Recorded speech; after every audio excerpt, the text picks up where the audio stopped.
Hello my dear friends. I welcome you to the Smart Economics channel. Today we will talk about the big problem with debt ceiling.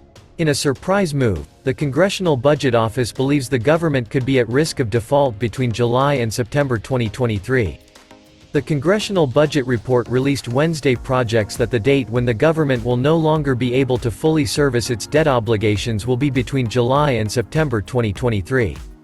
In addition, the agency warned that its projected expiration date remains uncertain due to annual uncertainty over how much income tax revenue will come in this April.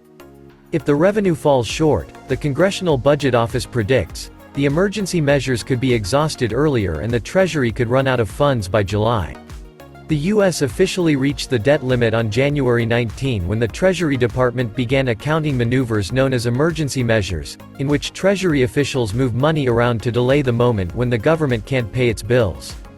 Default risk occurs when these measures expire. Wednesday's report said that without action, the government would find itself in a situation where it would have to delay payments for certain activities, default on its debt obligations, or both.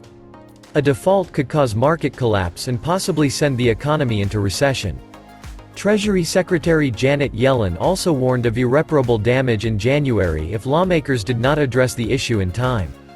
At the time, she also said it was unlikely that the cash and emergency measures would be exhausted before early June. Wednesday's twin releases of federal debt and statutory limit, February 2023 and Budget and Economic Outlook, 2023 to 2033 are key guides for lawmakers, the White House and the Treasury Department as all sides struggle to address the possibility of a U.S. default on its obligations. The second report is a regular release from the Congressional Budget Office that analyzes how the economy will fare over the next decade, if current laws remain unchanged. It projects a federal budget deficit of $1.4 trillion in 2023, with the deficit rising to $2.7 trillion in 2033 without any action. The Congressional Budget Office is a federal agency that provides budget and economic information to Congress.